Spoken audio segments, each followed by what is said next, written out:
Chapter 51 reshaping the dantian. Night heaven sector. चांदनी के नीचे मुख्य चोटी पर एक आकृति अपने हाथ पीछे किए खड़ी थी। उसके व्हाइट रोब्स हवा में फहर रहे थे, एक उतरे हुए इमोर्टल की तरह लग रहा था। यह आकृति स्वाभाविक रूप से ल्यू यी थी। इस समय ल्यू यी की नज़र ताओयुआन रेल्म के बाहर क्लाउड मिस्ट माउंटेन रेंज की ओर थी। उसने तुरंत लड़खड़ाती खून से लथपथ आकृति को देखा। तुमने सच में मुझे निराश नहीं किया। ल्यू यी ने हल्का मुस्कुराया, उसकी आंखों में संतुष्टि का भाव था। खून से लथपथ आकृति मुतियान थी। ल्यू यी उस डिसाइपल को नहीं भूले थे जिसे वह हमेशा से उच्च सम्मान देता था। ल्यू यी की नज़र के नीचे मुतियान ने आखिरकार ताओयुआन रेल्म में एक पैर रखा। वोश! जैसे ही उसने ताओयुआन रेल्म में कदम रखा, मुतियान ने तुरंत अपने शरीर को हल्का महसूस किया। उसी समय, क्योंकि उस पर लगातार जो अपार दबाव पड़ रहा था, वह अचानक गायब हो गया। उसकी उबलती हुई काय और खून उसके सिर पर चढ़ गया और उसे चक्कर आया। फिर वह गिर पड़ा।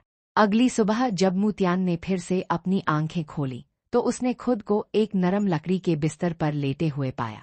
खिड़की के पास हाथ पीछे किए खड़ी एक आकृति ने तुरंत उसका ध्यान आकर्षित किया और उसकी अभिव्यक्ति बदल गई। तुम कौन हो? मुतियान ने तुरंत घबराकर पूछा। आकृति मुड़ी, एक दयालु और सरल मुस्कान दिखाते हुए। यह एक युवक था जो लगभग 20 वर्ष का लग रहा था। उसकी नाजुक विशेषताएं थीं। हालांकि वह आश्चर्यजनक रूप से सुंदर नहीं था, फिर भी वह बहुत अच्छा लग रहा था और एक आकर्षक आकर्षण का उत्सर्जन करता था। विशेष रूप से यूथ की मुस्कान को देखकर मुतियान बिना रुके मोहित हो गया। एक पल के लिए अपनी आंखें नहीं हटा सका।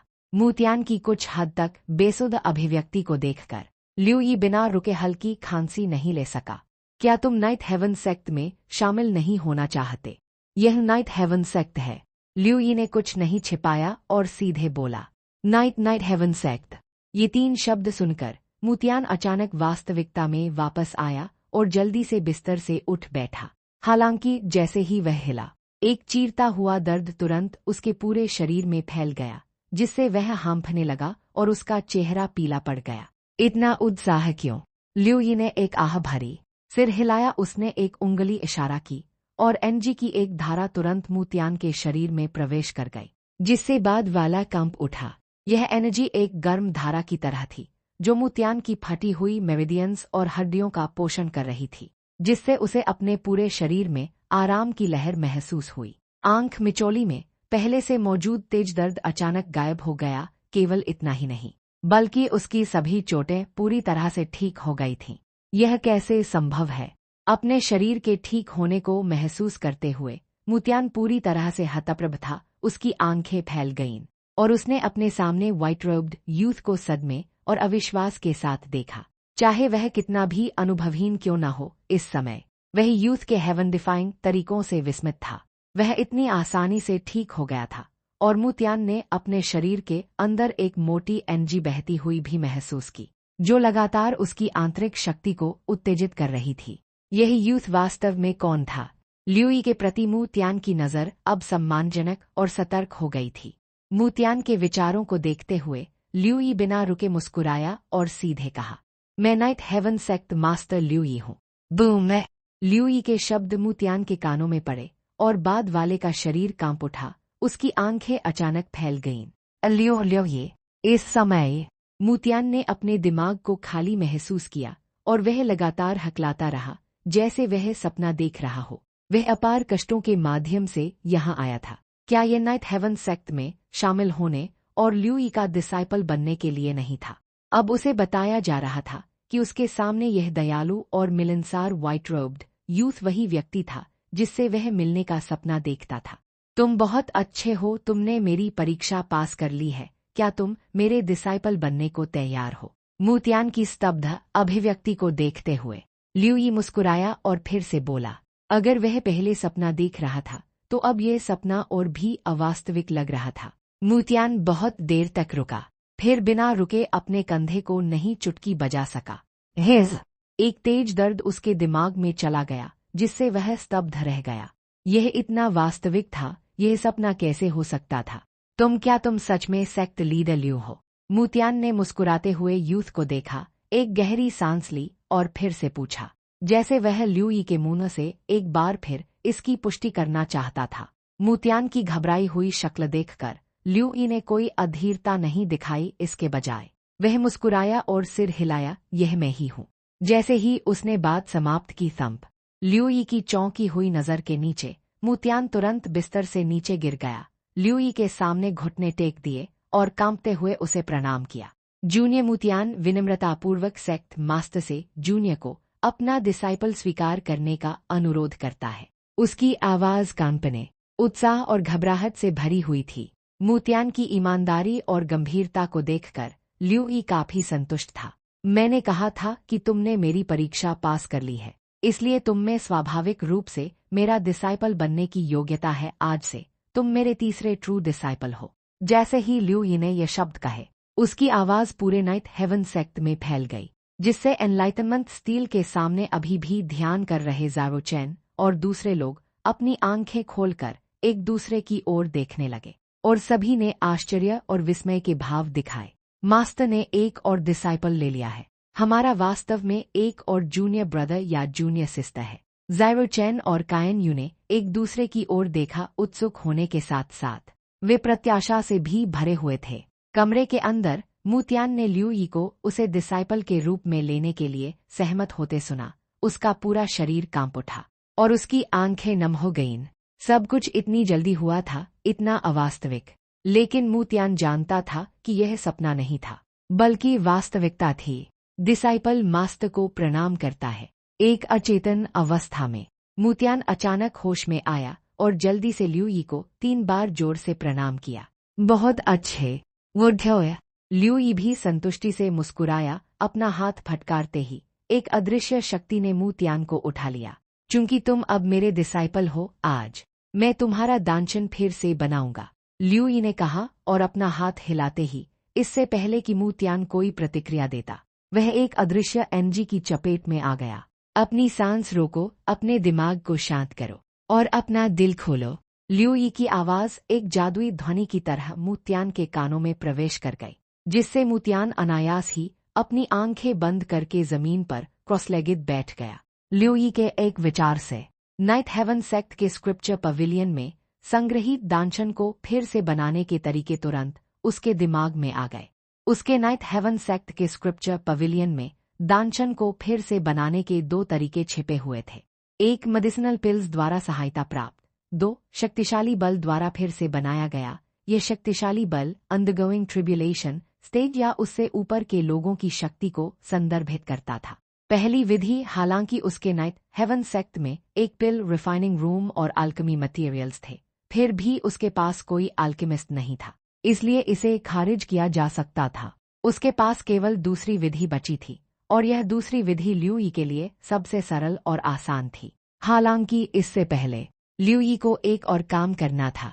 मुतियान के शरीर से निकलने वाली कालिका की एक कुशलता को देखते हुए ल्यू यी की आंखों में एक ठंडी चमक आई और उसने हल्की फुसफुसाहट की।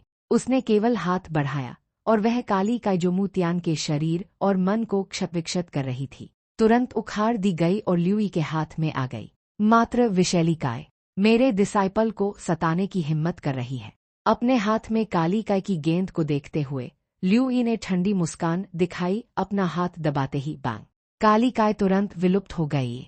सोल डिवाउरिंग पॉइजन को साफ करने के बाद ल्यू यी ने फिर किताब में दी गई विधि के अनुसार अपनी शक्ति को आवश्यक स्तर पर समायोजित किया और सीधे एक उंगली इशारा की। वोश! प्रकाश की एक किरण सीधे मुतियान के ग्लाबेला में प्रवेश कर गई। बाद वाले का शरीर कांप उठा और उसने एक शुद्ध और विशाल एनर्जी को अपने अंगों और हड्डियों में घूमते हुए महसूस किया, जो फिर उसके दांचन में इकट्ठा हो गई। ल्यू यी के मार्गदर्शन में टूटा हुआ दांचन दिखने वाली गति से तेजी से खुद की मरम्मत कर रहा था। Chapter 52 stars shine brightly, a feast for the geniuses. दोपहर में नाइट हेवन सेक्ट में एक शांत कोर्टयार्ड के बाहर ज़ारो चैन, किंतियान और दूसरे पहले से ही वहां प्रतीक्षा कर रहे थे। ल्यू यी ने एक डिसाइपल ले लिया है, यह जानने के बाद उनमें से कुछ ने अपनी कल्टिवेशन रोक दी और यहां आ गए। सभी यह देखना चाहते थे कि उनका जूनियर ब्रदर या जूनियर सिस्टर कैसा दिखता है। किंतियान और दूसरे भी बहुत उत्साहित थे, सोच रहे थे कि उनके सेक्ट मास्टर ने फिर से किस तरह की दुनिया को हिला देने वाली प्रतिभा को लिया है। जैसे ही सभी प्रत्याशा से भरे हुए थे, एक जोरदार बूम गूंजा और एनजी का एक अदृश्य विस्फोट लकड़ी के घर से निकला। ट्रू एसेंस बाह्य रूप से मुक्त होना, यह केवल True Origin Realm breakthrough से आने वाली ऑरा है। इस ऑरा को महसूस करते हुए किंतियान और दूसरे बिना रुके आश्चर्य से चिल्ला उठे। ज़ारो चेन और कायन यू ने एक दूसरे की ओर देखा। उनकी आंखों में भी आश्चर्य का एक संकेत दिखाई दिया। एकमात्र व्यक्ति जो True Origin Realm breakthrough प्राप्त कर सकता था, वह उनका कभी न देखा गया जूनियर ब्रदर या जूनियर सिस्टर था, और वे खुद कल ही ट्रू ओरिजिन रेल्म में ब्रेक थ्रू कर पाए थे। उन्होंने उम्मीद नहीं की थी कि यह नया जूनियर ब्रदर या जूनियर सिस्टर इतनी जल्दी उन्हें पकड़ लेगा। इससे वे हैरान हुए और भी अधिक उत्सुक हो गए। समूह ने थोड़ी देर और प्रतीक्षा की। आखिरकार एक क्रीक की आवाज आई। सभी की नजर में कोर्टयार्ड में कसकर बंद लकड़ी का दरवाजा खुला। भेड़, एक युवक और एक लड़का बाहर आए। यह जब उन कुछ लोगों ने लड़के के खून से लथपथ कपड़ों को देखा तो वे सभी चौंक गए। उनकी आंखें सदमे और अविश्वास से भरी हुई थीं। ये लड़का इतनी बुरी हालत में कैसे आ गया था? लड़का और कोई नहीं बल्कि मुतियान था। बस ज़ारो चेन और दूसरे नहीं जानते थे कि मुतियान के पास अपने कपड़े बदलने का भी समय नहीं था, इससे पहले कि ल्यू यी ने सीधे उसका दानचन फिर से बना दिया। इसलिए वह अभी भी वही व्हाइट रोब्स पहने हुए था जब उसने पहली बार ताओयुन रेल्म में प्रवेश किया था। हालांकि वे अब खून से लथपथ थे और उसके लंबे बाल कुछ हद तक बिखरे हुए थे, लेकिन मुतियान से निकलने वाली और निस्संदेह ट्रू ओरिजिन रेल्म तक पहुंच चुकी थी। समूह को देखकर ल्यू यी ने बात नहीं की, बल्कि इसके बजाय चुपके से पूछा, सिस्टम, क्या मुतियान के चारों ओर अब जो प्रकाश है वह चैना और दूसरों के चारों ओर के प्रकाश के समान है? क्या तुम्हें मुझे कुछ नहीं देना चाहिए? ल्यू यी को स्पष्ट रूप से याद था कि जब उसने ज़ारो चेन और कायन यू के आसपास के प्रकाश को देखा था तो सिस्टम ने उसे बिना किसी टास्क के 2 सॉर्ड आर्ट्स का रिवॉर्ड दिया था। अब एक और था, इसलिए वह स्वाभाविक रूप से पक्षपात नहीं दिखा सकता था। देंग, होस्ट को चाइल्ड ऑफ डेस्टिनी प्राप्त करने की बधाई। एस्योर स्पीयर आर्ट जारी कर दिया गया है, क्या आप निकालना चाहते हैं? एस्योर स्पीयर आर्ट, ये वास्तव में एक स्पीयर आर्ट था। ल्यू यी थोड़ा हैरान था। क्या यह संभव था कि उसके डिसाइपल का विशेष हथियार स्पीयर था? अपनी उलझन में ल्यू यी ने मुतियान की ओर देखा और सीधे पूछा, लिटिल तियान, क्या स्पीयर तुम्हारा पसंदीदा हथियार है? मुतियान थोड़ा चौंका, फिर जोर से सिर हिलाया। हाँ मास्टर, मुझे बचपन से ही स्पीयर्स का उपयोग करना पसंद है। एक स्पीयर है। ल्यू यी के पास उसके लिए उपयुक्त कुछ भी नहीं लग रहा था। सिस्टम, तुमने मुझे पहले से ही एक स्पीयर आर्ट का रिवॉर्ड दिया है, क्या तुम सोचते हो कि तुम? ल्यू यी के समाप्त करने से पहले सिस्टम की ठंडी आवाज गूंजी, नहीं, जब तक होस्ट इसे टास्क पूरा करके प्राप्त नहीं करता। यह कहने के बाद सिस्टम फिर से चुप हो गया। कितना कंजूस है! ल्यू यी ने अपने दिल में घृणा की एक लहर महसूस की, लेकिन वह अस्थायी भी था। ऐसा लग रहा था कि वह केवल तब तक प्रतीक्षा कर सकता था जब तक उसे बाद में कोई नहीं मिलता, या किसी टास्क को पूरा करने के बाद, यह देखने के लिए कि क्या वह मुतियान के लिए उपयुक्त स्पीयर प्राप्त कर सकता है। वर्तमान में मेरे पास तुम्हारे लिए कोई उपयुक्त हथियार नहीं है। तुम पहले वेपन पवेलियन जा सकते हो और अपनी पसंद का एक चुन सकते हो। जब मुझे एक मिल जाएगा तो मैं तुम्हें एक शक्तिशाली और उपयुक्त स्पीयर दूंगा, ठीक है? ल्यू यी ने मुतियान को देखते हुए कहा।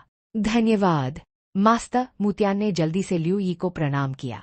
यह देखकर कि मुतियान को कोई शिकायत नहीं थी, ल्यू यी मुस्कुराया और सिर हिलाया, फिर कहा, हालांकि मेरे पास अभी हथियार नहीं है, फिर भी मेरे पास स्पीयर आर्ट्स का एक सेट है। अपने दिमाग को ढीला करो और मैं इसे अब तुम्हें स्थानांतरित करूंगा। मुतियान की आंखें यह सुनकर चमक उठीं और उसने उत्साह से कहा, हाँ। ल्यू यी ने 2 उंगलियों से इशारा किया और सिस्टम द्वारा दी गई एस्योर स्पीयर आर्ट सीधे मुतियान के ग्लाबेला में डाल दी गई। बाद वाले का शरीर थोड़ा कांप उठा। जल्द ही मुतियान ने गहरी और दबंग स्पीयर आर्ट को अपने दिमाग में प्रकट देखा। जिस पल उसने एस्योर स्पीयर आर्ट को देखा, मुतियान का पूरा शरीर बिना रुके कांपे बिना नहीं रह सका। हालांकि वह नहीं जानता था कि यह स्पीयर आर्ट किस रैंक की थी। वह निश्चित था कि यह स्पीयर आर्ट निश्चित रूप से असाधारण थी। अच्छी तरह से कल्टिवेट करो। मुतियान की उत्साहित अभिव्यक्ति को देखते हुए ल्यू यी ने मुस्कुराते हुए कहा। फिर ज़ाइरो चैन और दूसरों को पास आने के लिए बुलाया। मुझे यकीन है कि तुम सबने वह सुना होगा जो मैंने अभी कहा, उसका नाम मुतियान है और वह मेरा तीसरा पर्सनल डिसाइपल है और तुम्हारा जूनियर ब्रदर भी। लिu यी ने उसका परिचय किंतियान, ज़ाइरो चैन और दूसरों से कराया। फिर लिu यी ने दूसरों का परिचय मुतियान से कराया। मुतियान सभी एल्डर्स, सीनियर ब्रदर और सीनियर सिस्टर को प्रणाम करता है, कृपया भविष्य में मेरा ध्यान रखना। मुतियान ने उनमें से प्रत्येक को व्यक्तिगत रूप से प्रणाम किया। उसके स्वर में सम्मान था। हा जूनियर ब्रदर, चिंता मत करो, तुम्हारी सीनियर सिस्टर के साथ मैं अब से तुम्हारी रक्षा करूंगी। अपने जूनियर ब्रदर को देखकर कायन यू ने तुरंत कहा। उसके स्वर और व्यवहार में ऐसा लग रहा था जैसे कोई वयस्क एक बच्चे की रक्षा करने वाला है, और स्पष्ट रूप से कायन यू मुतियान से कुछ साल छोटी थी। यह दृश्य देखकर उनमें से कुछ बिना रुके हंसे बिना नहीं रह सके और लिu यी भी हंसा। फिर कहा, चूंकि तुम सब मिल चुके हो, जाओ और जो करना है वो करो। ज़ाइरो चैन और कायन यू, तुम दोनों अपने जूनियर ब्रदर को सेक्ट घुमाने ले जाओ, उसे वातावरण से परिचित कराओ और फिर उसे उसकी पसंद की इमॉर्टल केव खोजने में मदद करो। हाँ, दोनों ने आदरपूर्वक प्रणाम किया। फिर उत्सुकता से मुतियान को ले गए और चले गए। फिर किंतियान और दूसरे भी एक एक करके चले गए। कौत्याद में लिu यी को अकेला छोड़ गए। ज़ाइरो चैन और अन्य दोनों के पीछे हटते हुए आंकड़ों को देखते हुए लिu यी के होंठ थोड़े मुड़ गए। उसने उम्मीद नहीं की थी कि उसने मुतियान के दानचन को फिर से बनाने के बाद वह मुतियान से निकलने वाली सुनहरी रोशनी को देखेगा। वह भी एक चाइल्ड ऑफ डेस्टिनी था। इसके अलावा मुतियान के चारों ओर का प्रकाश लगभग कायन यू के समान था। उस समय लिu यी अभी भी थोड़ा चौंका था, लेकिन जल्द ही उसने इसे स्वीकार कर लिया। हालांकि सिस्टम ने नहीं कहा। लिu यी जानता था कि वह खुद एक विशाल अपॉर्चुनिटी था। शायद उनका मेरे डिसाइपल बनना भी मेरे लक के कारण है। लिu यी बिना रुके आत्मसंतुष्टता से नहीं कह सका। अगर ज़ाइरो चैन और दूसरे लिu यी को ऐसे देखते तो वह निश्चित रूप से बहुत प्रतिष्ठा खो देता, क्योंकि इस समय लिu यी न केवल थोड़ा नार्सिसिस्टिक लग रहा था, बल्कि अश्लीलता का एक संकेत भी रखता था। बस ऐसे ही 3 दिन बीत गए। यह दिन चौथा दिन सुबह सुबह इस समय क्लाउड मिस्ट माउंटेन रेंज के सामने पहले से ही बहुत से लोग इकट्ठा हो चुके थे। चारों ओर देखो, मानो लोगों का सागर हो, बेहद जीवंत। ये लोग ठीक 8 ग्रेट सेक्ट्स और किंगयान सेक्ट के डिसाइपल्स थे। साथ ही किंगजू के छोटे और बड़े सेक्ट्स भी थे, और ये डिसाइपल्स सभी विभिन्न महान सेक्ट्स के अद्वितीय प्रोडिजीज थे। यह कहा जा सकता था कि यह चमकते सितारों का एक जमावड़ा था, एक प्रोडिजी का पर्व। जहां तक उन छोटे और मध्यम सेक्ट्स के यहां आने का सवाल था, यह लिu यी था जिसने व्यक्तिगत रूप से बात की थी। कारण सरल था। लिu यी ने महसूस किया कि अधिक लोगों का मतलब अधिक उत्साह, अधिक तीव्र प्रतिस्पर्धा और अधिक सार्थक प्रशिक्षण था। वैसे भी चूंकि वह खाली था, वह एक मूवी देख सकता था। स्वाभाविक रूप से हर कोई लिu यी के विचारों से अनजान था, लेकिन लिu यी के निर्णय के लिए उन छोटे और मध्यम सेक्ट्स ने खुद को सम्मानित और अत्यधिक प्रसन्न महसूस किया। उनके दिल लिu यी के लिए कृतज्ञता, प्रशंसा और पूजा से भरे हुए थे। उन्होंने उम्मीद नहीं की थी कि उनके सेक्ट्स को भी उस प्राचीन अवशेष में प्रवेश करने का सौभाग्य मिलेगा। ये सब उस युवक के कारण था जो अचानक प्रकट हुआ था। Chapter 53 Xumi realm opened, mission completed. Cloud mist mountain range के सामने जैसे ही सभी चुपचाप प्रतीक्षा कर रहे थे, अचानक क्लाउड मिस्ट माउंटेन रेंज के भीतर से एक तरंग निकली। सभी चौंक गए और उसी समय वे बिना रुके अपनी सांस रोकने से नहीं रह सके और क्लाउड मिस्ट माउंटेन रेंज की ओर देखा। सभी की नज़र के नीचे कोहरे से भरा स्पेस अपने आप विभाजित हो गया और एक मार्ग जो सीधे पर्वत श्रृंखला की गहराइयों तक जाता था, सभी की आंखों के सामने प्रकट हो गया। भेड़! सभी ने कई आकृतियों को मार्ग से धीरे धीरे बाहर आते देखा। उनका नेतृत्व एक लगभग 20 वर्षीय व्हाइट रोब्ड यूथ कर रहा था। यूथ सफेद पोशाक में था और अत्यंत सुंदर था, लेकिन उसकी ऑरा बहुत साधारण थी। वह एक मॉडल की तरह दिखता था, लेकिन जब सभी ने यूथ को देखा तो उनकी आंखें फैल गईं, सदमे, उलझन और यहाँ तक कि प्रशंसा से भरी हुई थी। उन्होंने लंबे समय से सुना था कि नाइट हेवन सेक्ट का सेक्ट मास्टर एक लगभग 20 वर्षीय युवक था, और एक जो एक सामान्य व्यक्ति से अलग नहीं दिखता था। कुछ लोगों के पास लिu यी के चित्र भी थे, हालांकि निश्चित रूप से यहाँ के विशाल बहुमत ने ल्यू यी को कभी नहीं देखा था, लेकिन नेतृत्व करने वाले यूथ को देखकर उन्होंने स्वाभाविक रूप से उसकी पहचान का अनुमान लगा लिया। यह कहने की आवश्यकता नहीं थी कि वह यूथ था जो कहीं से नहीं निकला था। नाइट हेवन सेक्ट का सेक्ट मास्टर ल्यू यी। ल्यू यी के पीछे किंतियान, ज़ायरो चैन और दूसरे थे। म्योरोंग वू और वूजी पीछे नहीं आए, क्योंकि सेक्ट को किसी को पहरा देने की आवश्यकता थी। जब ल्यू यी और दूसरे पहुंचे तो वे अपने सामने लोगों की घनी भीड़ को देखकर कुछ हद तक हैरान थे। उसने घोषणा की थी कि छोटे और मध्यम सेक्ट्स के डिसाइपल्स भी स्यूमी वर्ल्ड में प्रवेश कर सकते हैं, लेकिन उसने उम्मीद नहीं की थी कि किंगजू में इतने सारे सेक्ट्स होंगे। हालांकि प्रत्येक सेक्ट 10 लोगों तक सीमित था, फिर भी अब देखते हुए कम से कम 1000 लोग होने चाहिए। जैसे ही ल्यू यी और उसका समूह पहुंचे, वे तुरंत सभी के ध्यान का केंद्र बन गए। उसी समय ल्यू यी ने इन भीड़ के भीतर सुनहरी रोशनी का उत्सर्जन करने वाली दर्जनों आकृतियों को भी देखा, जो निस्संदेह विभिन्न महान सेक्ट्स के अद्वितीय प्रोडिजीज थे। उनके द्वारा उत्सर्जित सुनहरी रोशनी भी उनकी प्रतिभा और लक का प्रतिनिधित्व करती थी, और उन्हें भी चिल्ड्रन ऑफ डेस्टिनी माना जा सकता था। जैसा कि अपेक्षित था, ये सितारों का एक जमावड़ा है, प्रोडिजीज का एक पर्व। ल्यू यी बिना रुके विस्मय में नहीं बोल सका। उसके पीछे ज़ायरो चैन, कायन यू और मू तियान ने अपने सामने सेक्ट प्रोडिजीज की श्रृंखला को देखा। सभी उत्साहित दिख रहे थे, उनकी आंखें उत्सुक बातल इंटेंट से चमक रही थीं। सेक्ट लीडर ल्यू, प्रणाम। उनके प्रकट होने के कुछ ही समय बाद एक जोरदार आवाज लहर की तरह गूंजी।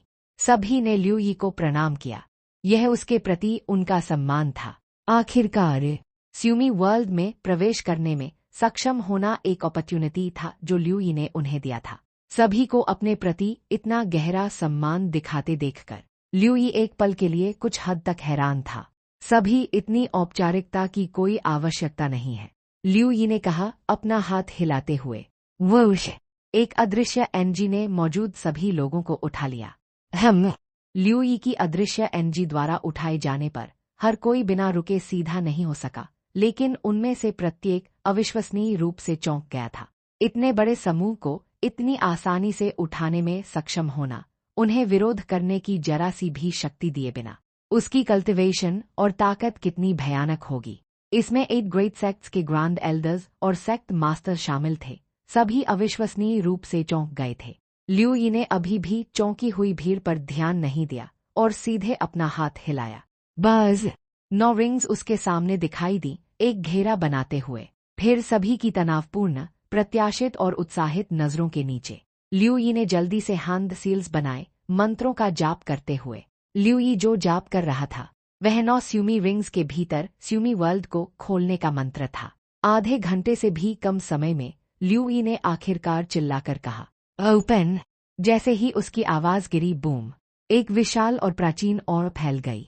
लगभग 3 जंग व्यास का एक स्पेशल वॉटेक्स 9 रिंग्स के भीतर दिखाई दिया।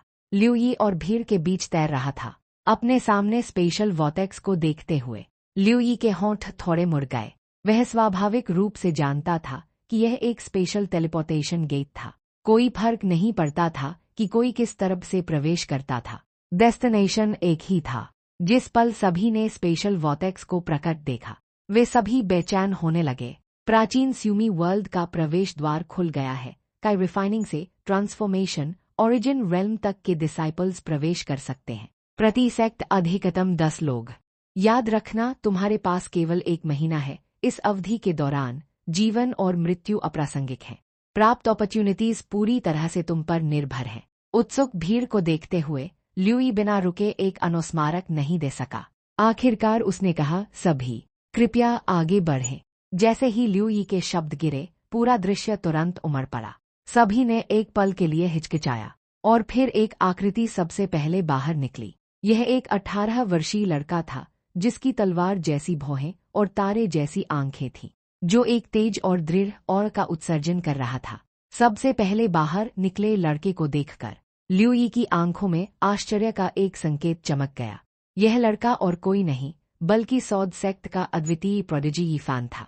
18 वर्ष की आयु में उसने पहले ही सौद फोर्स को समझ लिया था और उसकी कल्टिवेशन, ट्रांसफॉर्मेशन ओरिजिन रेल्म के मिडल स्टेज तक पहुंच गई थी। जिस बात ने लिu यी को भी चौंका दिया वह यह थी कि यीफान से निकलने वाला प्रकाश उतना ही चमकीला था जितना कि ज़ायरो चैन और दूसरों से झिझकने वाले और डरपोक। मैं पहले जाता हूँ। यीफान के बाहर निकलने के बाद उसने भीड़ पर एक नज़र डाली, ठंडी फुसफुसाहट की, एक कदम बढ़ाया और प्रकाश की एक किरण में बदल गया। सीधे स्पेशल टेलीपोर्टेशन गेट में प्रवेश कर गया। सभी चौंक गए, लेकिन जल्द ही अन्य भी एक एक करके बाहर आए, उसके पीछे चलते हुए। मास्टर, क्या हम भी चले? इस समय ज़ायरो चैन, कायन यू और मुतियान भी लिu यी के सामने आए। तीनों के पीछे शिदा और शिया थे। हालांकि वे आउटर डिसाइपल्स थे, फिर भी वे उसके नाइट हेवन सेक्ट के डिसाइपल्स थे। जाओ, अपना सर्वश्रेष्ठ करो और सुरक्षा सर्वोपरि है। लिu यी ने पांचों को देखा और सिर हिलाया। हाँ, पांचों ने उत्साह से कहा। उनकी आंखें उत्सुक बातल इंटेंट से चमक रही थी। जल्द ही पांचों ने भी स्पेशल टेलीपोर्टेशन गेट में प्रवेश किया। विशाल भीड़ को एक के बाद एक टेलीपोर्टेशन गेट में प्रवेश करते देखकर लिu यी के होंठ थोड़े मुड़ गए और उसकी आंखों में प्रत्याशा का एक संकेत दिखाई दिया। लगभग 1000 लोग एक सुबह के दौरान आखिरकार सभी ने स्यूमी वर्ल्ड में प्रवेश किया।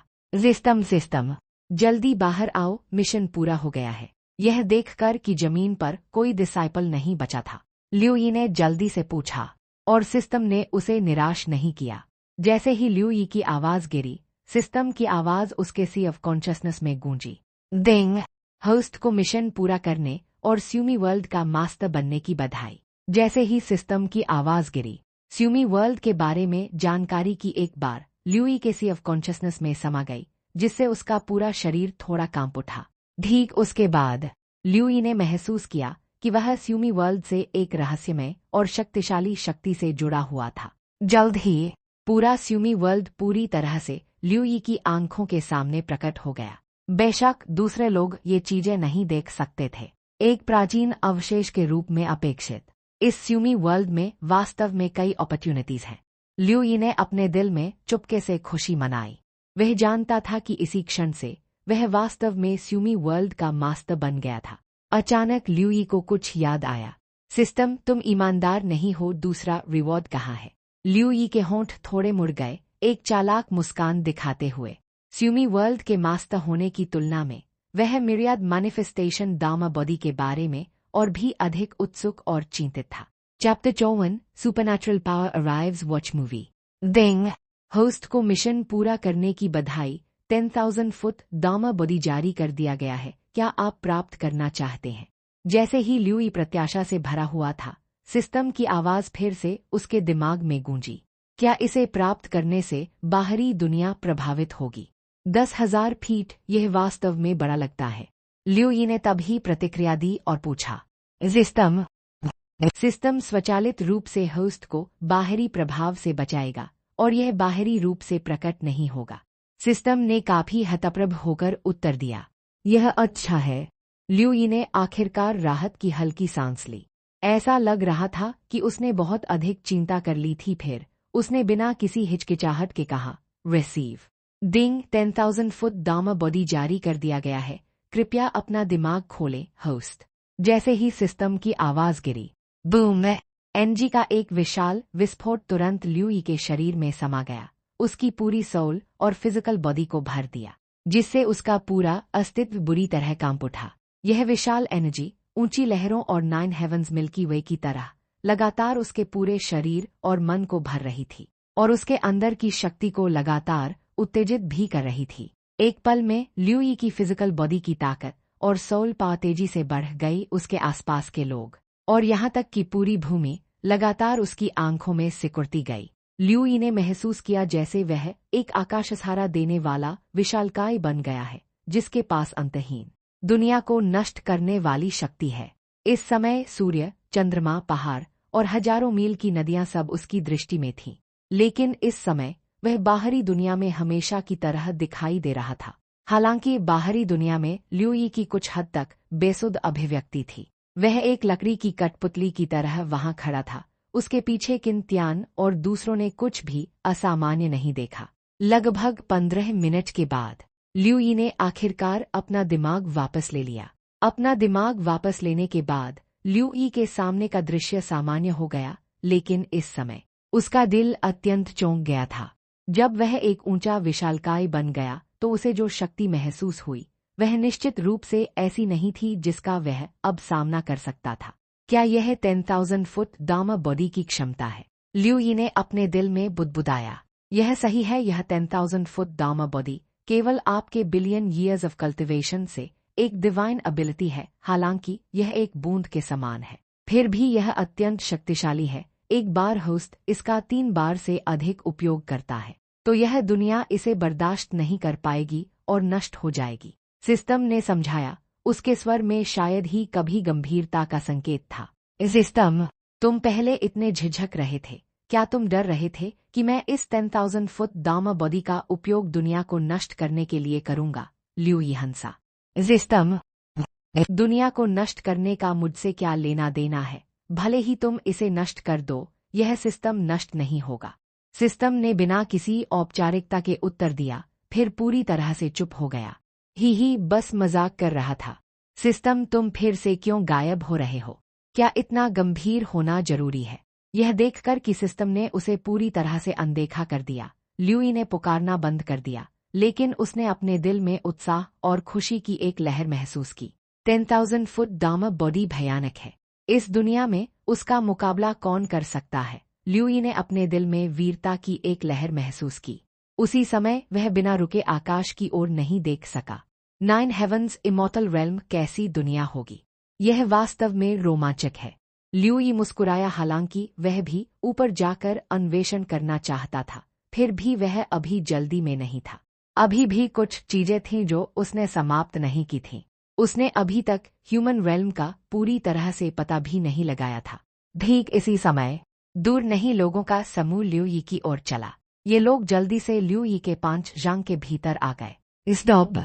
एक ठंडी चिल्लाहट गूंजी। किंतियान की आकृति चमकी और वह पहले से ही लियू यी के सामने खड़ा था, भीड़ को देखते हुए और गहरी आवाज में कहा, तुम क्या करना चाहते हो? वो है।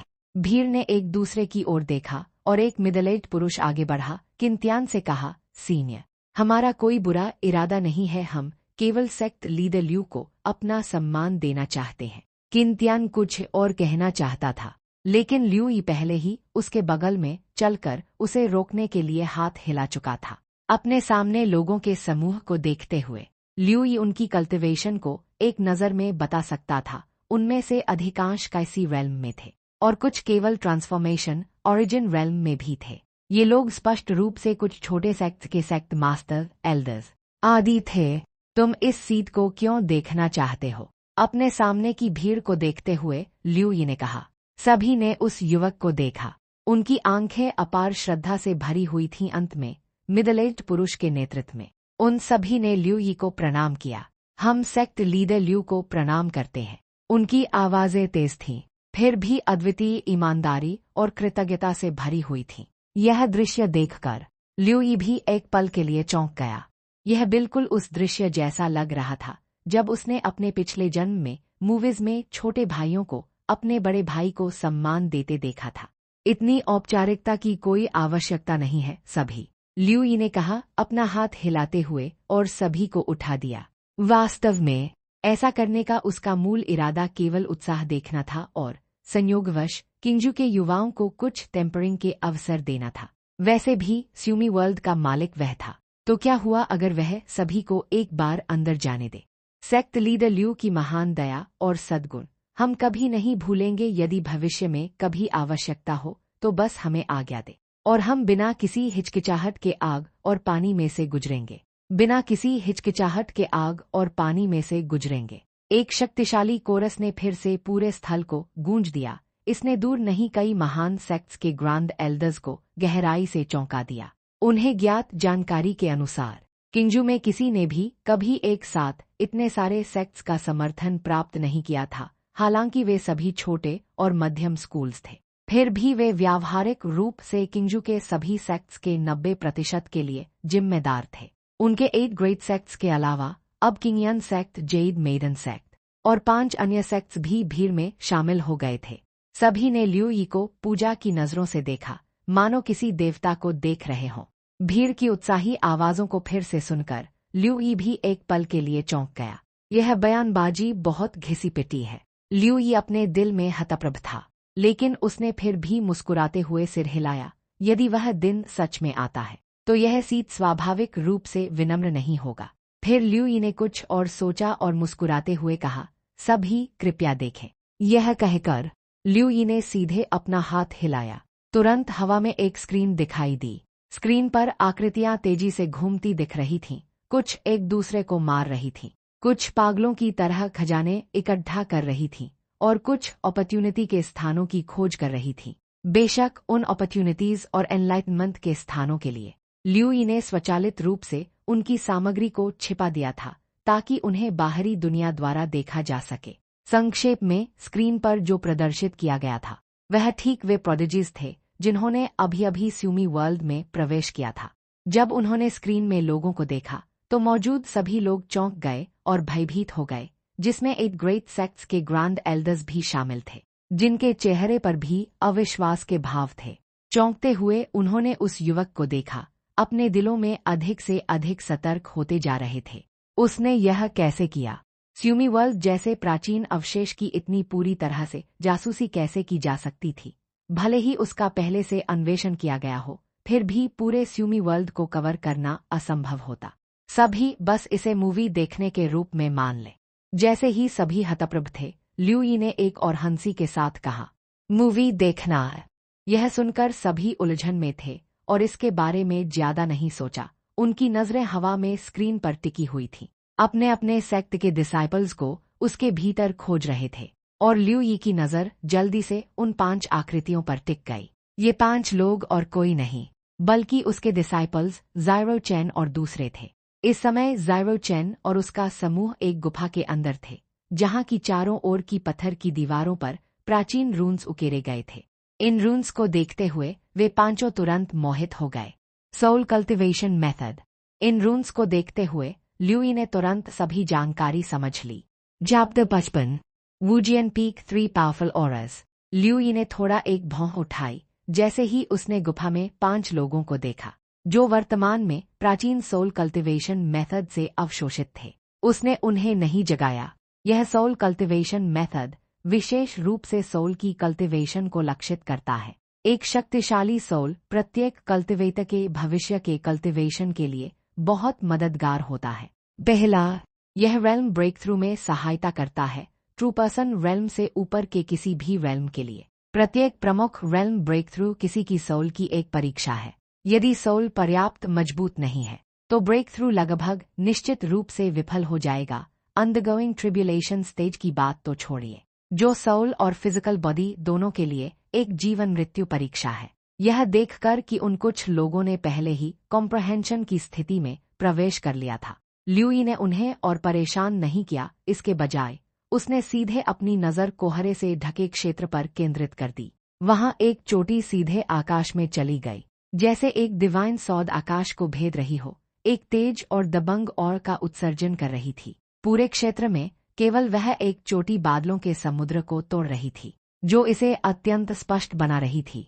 पूरी चोटी आपस में कटती हुई अत्यंत पतली और लंबी सौद मार्क्स से ढकी हुई थी। वे तेज और दबंग ऑरस ठीक इन सौद मार्क्स से निकल रही थी। यह वह लक्ष्य था जिसे ल्यू यी ढूंढ रहा था, वुजायन पीक।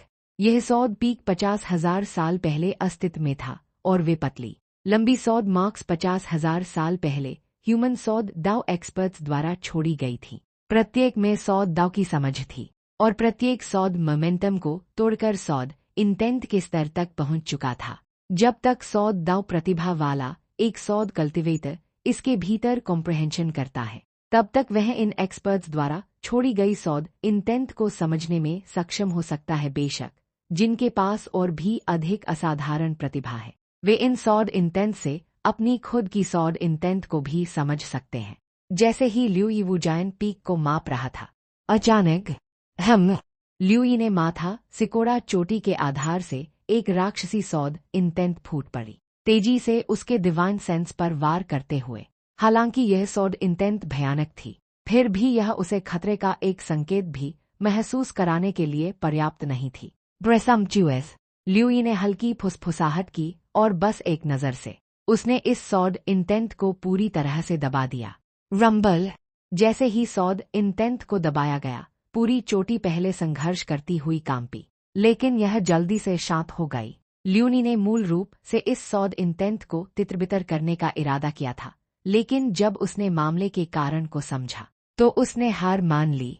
यदि वह इस सौद इंटेंट को तितर-बितर करता तो वू जायन पीक पर बची हुई सभी सौद इंटेंट भी विलुप्त हो जाती, क्योंकि यह राक्षसी सौद इंटेंट दसियों हजार वर्षों में बनी थी। वू जायन पीक पर प्राचीन सौद दाव एक्सपर्ट्स द्वारा छोड़ी गई कई सौद इंटेंट्स के साथ मिलकर यह वू जायन पीक के भीतर सबसे मजबूत सौद इंटेंट कही जा सकती थी। इसके अलावा यह स्पष्ट रूप से संवेदनशीलता विकसित कर चुकी थी। सौद इंटेंट द्वारा उत्पन्न संवेदनशीलता एक डिवाइन सौद द्वारा उत्पन्न संवेदनशीलता से अलग होती है। पूर्व की शक्ति बाद वाली की तुलना में कहीं अधिक होती है। न केवल इसने कई सौद इंटेंट्स को मिला दिया है, बल्कि इसने संवेदनशीलता को भी जन्म दिया है। दिलचस्प है, ल्यूई ने हल्का मुस्कुराया, उस सौद इंटेंट को देखते हुए जो उसकी इच्छा के दबाव में कांप रही थी, हिलने की हिम्मत नहीं कर रही थी। उसके मन में पहले से ही कुछ योजनाएं थीं। चूंकि यह सौद इंटेंट प्राचीन सौद दाव एक्सपर्ट्स की सौद इंटेंट के सार को मिलाकर बनी थी, क्यों न सीधे इस सौद इंटेंट का उपयोग ज़ारो चैन और कायन यू को समझने के लिए किया जाए। जैसे ही उसने यह सोचा, ल्यूई ने अपनी इच्छा से अपनी आवाज प्रेषित की। यह इमोर्टल मास्टर स्यूमी वर्ल्ड का मास्टर है, क्या तुम इस इमोर्टल मास्टर के प्रति समर्पण करने को तैयार हो? ल्यूई की आवाज पूरे वू जायन पीक में फैल गई। अगले ही सेकंड पूरी चोटी बुरी तरह कांप उठी। चोटी पर हर सौद मार्क ने एक तेज और का उत्सर्जन किया, जैसे वह हवा को तोड़ने वाली थी। लेकिन यह केवल एक पल के लिए संघर्ष कर सका, इससे पहले कि यह और नहीं चल सकता था। पूरी चोटी ल्यूई के डिवाइन सेंस से आच्छादित थी। ल्यूई के डिवाइन सेंस के दबाव के तहत उनकी बात ही छोड़िए, यहाँ तक कि उनकी सामूहिक शक्ति से बनी सौद इंटेंट भी हिलने की हिम्मत नहीं करती थी। यदि तुम अनिच्छुक हो तो यह इमोर्टल मास्टर तुम्हें पूरी तरह से मिटा देगा और तुम्हारे मास्टर्स का सौद दाव भी दुनिया से पूरी तरह से गायब हो जाएगा। ल्यूई की आवाज फिर से सुनाई दी। हालांकि पूरा वू जायन पीक शांत हो गया, कोई प्रतिरोध नहीं था, कोई प्रतिक्रिया नहीं थी। ऐसा लग रहा था जैसे यह विचार कर रहा हो, कोई बात नहीं, अधिक शब्द बेकार है। यह देखकर कि पूरी चोटी स्थिर रही, ल्यूई ने और हिचकिचाहट नहीं की और सीधे स्यूमी वर्ल्ड के भीतर की शक्ति का आह्वान किया। पूरा कोहरे से ढका क्षेत्र तुरंत कांप उठा। आकाश में एक भयानक शक्ति इकट्ठी हुई, एक विशाल हाथ जो आकाश को ढंक रहा था, वू जायन पीक पर दिखाई दिया, दुनिया को नष्ट करने वाली शक्ति का उत्सर्जन करते हुए और सीधे चोटी पर दबा दिया। रंबल स्पेस लगातार चकनाचूर होता रहा और पूरी चोटी भी इस अपार दबाव के तहत कांप उठी। ध्यान से देखने पर चोटी पर दरारें दिखाई दे रही थीं। विशाल हाथ के संपर्क में आने से पहले ही चोटी दबाव को और बर्दाश्त नहीं कर सकती थी। बज बज बज। इस समय चोटी से आवाजें निकली, मानो दया की भीख मांग रही हो। यह देखकर ल्यूई बिना रुके हंसा नहीं सका। एक विचार से विशाल हाथ जो विनाशकारी ओर का उत्सर्जन कर रहा था, तुरंत पतली हवा में गायब हो गया। तो तुम तैयार हो? ल्यूई ने फिर पूछा। बज बज बज। चोटी ने वास्तव में फिर से आवाजों की तरंगे निकाली, उसे जवाब देते हुए। हालांकि ल्यूई की विजन ब्रेकिंग एबिलिटी सभी भ्रमों को तोड़ सकती थी, लोगों के आंतरिक विचारों को समझ सकती थी और यहाँ तक कि स्रोत का पता भी लगा सकती थी। वह यह नहीं समझ सकता था कि ये सौद इंटेंस, जो केवल अपने मास्टर्स की इच्छा के साथ अस्तित्व में थी, क्या कह रही थी। यहाँ तक कि एकमात्र सौद इंटेंट जो संवेदनशीलता विकसित करने की कगार पर थी, उसने भी इसे पूरी तरह से विकसित नहीं किया था और ल्यूई भी इसे नहीं समझ सका।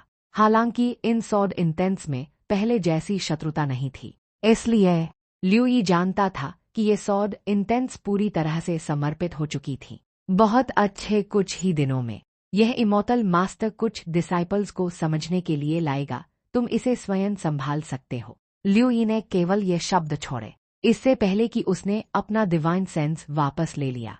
बाहर हर कोई स्क्रीन पर अपने डिसाइपल्स की स्थिति का अवलोकन कर रहा था, लेकिन केवल ल्यूई स्यूमी वर्ल्ड के भीतर कुछ गुप्त और महत्वपूर्ण स्थानों को देख सकता था, जिसमें वू जायन पीक भी शामिल था। बेशक अगर डिसाइपल्स पहुंचते थे तो यह उनकी अपॉर्चुनिटी होगी और ल्यूई को हस्तक्षेप करने का कोई अधिकार नहीं था। उसी समय क्लाउड मिस्ट माउंटेन रेंज से दसियों हजार मील दूर 3 आकाश में घूम रहे थे। तीनों ऑरस की गति इतनी तेज थी कि स्पेस में एक तरंग भी नहीं बनती थी। मैंने सच में उम्मीद नहीं की थी कि प्राचीन स्यूमी वर्ल्ड बस ऐसे ही खुल जाएगा, और वह भी एक अज्ञात सेक्ट द्वारा। वास्तव में यदि यह सेकंड ब्रदर की सूचना के लिए नहीं होता तो मुझे पता नहीं चलता कि स्यूमी वर्ल्ड वास्तव में अस्तित्व में है। इस स्यूमी वर्ल्ड के साथ हम उस रेल्म में ब्रेक थ्रू न होने की चिंता कैसे कर सकते हैं? बिग ब्रदर, थर्ड ब्रदर, यह नाइट हेवन सेक्ट साधारण नहीं है। विशेष रूप से उनका सेक्ट मास्टर ल्यू यी उसे कम करके नहीं आंका जाना चाहिए। मैंने सुना है कि 8 सेक्ट्स के युवक जब उसे देखते थे तो सभी सम्मानजनक थे। मुझे संदेह है कि यह व्यक्ति बहुत संभावना से undergoing tribulation middle stage cultivator है। सेकंड ब्रदर, तुम बहुत अधिक चिंता करते हो। हम सेंट्रल कॉन्टिनेंट के लोगों को अपनी हथेली की तरह जानते हैं। हमने इस ल्यूई के बारे में कभी नहीं सुना है। ये व्यक्ति बहुत संभावना से ग्रीन कॉन्टिनेंट का एक स्थानीय कल्टिवेटर है, तो उसकी कल्टिवेशन कितनी अधिक हो सकती है? इसके अलावा भले ही वह undergoing tribulation middle stage cultivator हो, तो क्या हुआ? मैं उसे एक हाथ से भी कुचल सकता हूँ। जैसे ही ये 3 ऑरस तेजी से ऊंचे आकाश में यात्रा कर रहे थे, उनसे संचार की आवाजें भी निकल रही थीं। क्लाउड मिस्ट माउंटेन रेंज के सामने जैसे ही ल्यूई ने अपना डिवाइन सेंस वापस लिया, उसकी भौहें अनायास ही सिकुड़ गईं और वह बिना रुके क्षितिज की ओर नहीं देख सका। उसकी नजर ने सीधे दसियों हजार मील के स्पेस को भेद दिया। जल्द ही उसने 3 शक्तिशाली ऑरस को दसियों हजार मील दूर से तेजी से उनकी दिशा में आते देखा। ग्रीन कॉन्टिनेंट में वास्तव में ऐसे एक्सपर्ट्स हैं। 3 ऑरस को देखते हुए ल्यूई की आंखों में आश्चर्य का एक संकेत दिखाई दिया। इन 3 ऑरस की ताकत म्योरोंग वू और वूजी और दूसरों की तुलना में कहीं अधिक थी। चैप्टर 56 3 ग्रेट जनरल्स बोरो। क्लाउड मिस्ट माउंटेन रेंज के सामने 3 और को अपनी ओर बेहद तेज गति से आते देख ल्यूई के होंठ थोड़े से मुड़े। ऐसा लगता है कि किंगजू में वाकई छुपे हुए पावरफुल मास्टर मौजूद हैं। यहाँ तक कि म्योरोंग वू और उनके साथी भी इनके बारे में नहीं जानते। यह और भी दिलचस्प होता जा रहा है, ल्यूई ने मुस्कुराते हुए कहा, और उसके पीछे किंतियान और वूफेंग थोड़े हैरान दिख रहे थे, लेकिन उन्होंने कुछ नहीं कहा। उनके दिलों में उनके सेक्ट मास्टर हमेशा एक रहस्यमय और अथाह अस्तित्व रहे थे। जब ल्यूई इंतजार कर रहा था, सामने 8 महान सेक्ट के ग्रैंड एल्डर्स को भी कुछ भनक लगी। उनके एक्सप्रेशन बदल गए और उन्होंने अचानक आसमान में एक खास दिशा की तरफ देखा। पलक झपकते ही बूम, पूरा स्पेस कांप उठा। क्या हो रहा है? क्या हुआ? इस अचानक बदलाव ने सबके एक्सप्रेशन बदल दिए और फिर उनकी आंखें फैलते ही एक हंसी की आवाज गूंज उठी। हा हा हा, एक स्पेस टेलीपोर्टेशन गेट, सच में एक प्राचीन अवशेष। उस हंसी में एक भयानक एनर्जी थी जो मानो समुद्र की विशाल लहरों की तरह सबके शरीर और मन पर असर डाल रही थी। यह सबके चेहरे डर से भर गए। इस भयानक आवाज ने न सिर्फ उनके शरीर बल्कि उनकी सोल्स को भी झकझोर दिया। यहाँ तक कि 8 महान सेक्ट के ग्रैंड एल्डर्स भी अब सदमे में थे। सेक्ट मास्टर, यह ल्यूई के पीछे किंतियान और दूसरों ने यह आवाज सुनते ही अपने एक्सप्रेशन बदल लिए।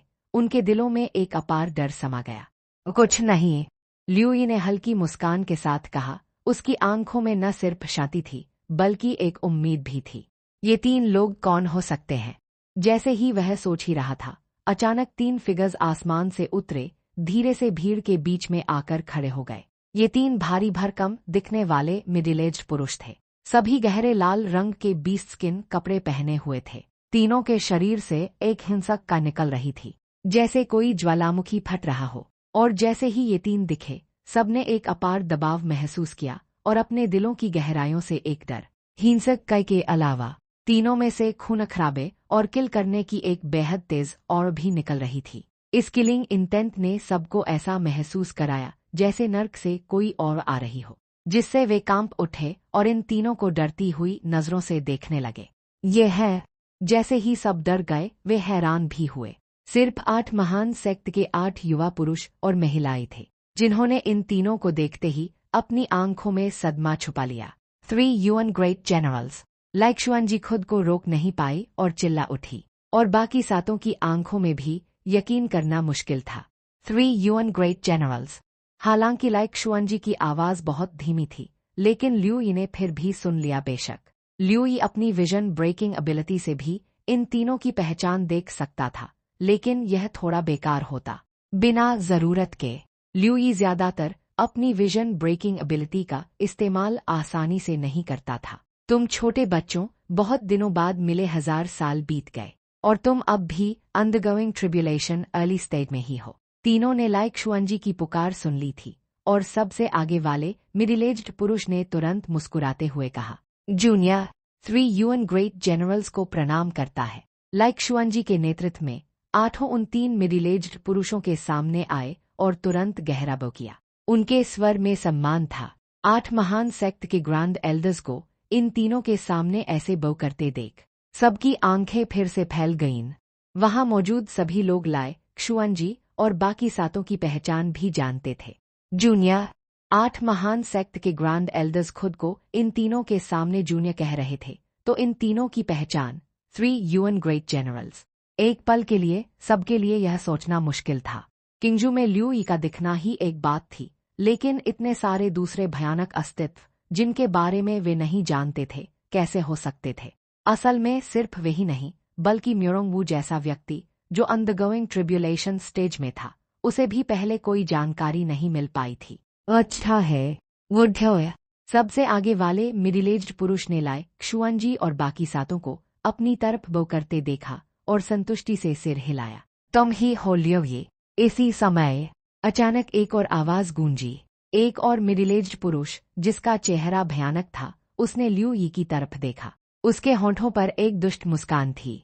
ल्यू यी ने कोई प्रतिक्रिया नहीं दी, लेकिन उसके पीछे किन त्यान और दूसरे कांप उठे। उनकी आंखों में थोड़ी घबराहट और सतर्कता दिखी। सबकी नजरें भी ल्यू यी की तरफ मुड़ गईं। बाकी 2 मिडिल एज्ड पुरुष भी अब मुड़े, अपनी नजरें ल्यू यी पर टिका दी और उनके पीछे लाइक शुआनजी और बाकी 8 की आंखों में भी थोड़ी उलझन दिखी। एक पल के लिए ऐसा लगा जैसे पूरा स्पेस तुरंत जम गया हो। पूरा दृश्य अत्यंत भयानक हो गया था। सबकी घबराई और उलझी नजरों के बीच ल्यू यी मुस्कुराया। उसने बस हल्के से सिर हिलाया, यही हूं, बताइए आप लोगों का क्या काम है। जैसे ही ल्यू यी ने यह कहा, सबके मुंह से अनायास ही हाँ निकल गई। उन्हें एक ऐसा एहसास हुआ जैसे दम घुट रहा हो, और इस दम घुटने का स्रोत वे तीनों मिडिल एज्ड पुरुष थे। अचानक सबको एक बुरा एहसास हुआ। यह स्थिति ठीक नहीं लग रही थी। तीनों मिडिल एज्ड पुरुष ल्यू यी की तरफ देख रहे थे, लेकिन सबसे आगे वाले व्यक्ति के माथे पर अनजाने में ही शिकन आ गई और उसके दिल में थोड़ा आश्चर्य हुआ। सामने वाला युवक जो सिर्फ 20 साल का लग रहा था, उसके लिए अथाह था यह कैसे हो सकता है। असल में सिर्फ वही नहीं, बल्कि बाकी 2 भी ल्यू यी की कल्टिवेशन नहीं देख पा रहे थे, लेकिन उन्होंने इसके बारे में ज्यादा नहीं सोचा। उन्हें बस इतना लगा कि इस युवक के पास कोई मैजिक ट्रेजर है जो उसकी काय को छुपा देता है, या फिर उसने कोई ऐसी कल्टिवेशन टेक्निक सीखी है जो उसकी काय छुपाती है, और यह डरने की बात नहीं थी। यह काम जिस दुष्ट चेहरे वाले व्यक्ति ने पहले ल्यू यी से पूछा था, वह यह सुनते ही तुरंत हंस पड़ा।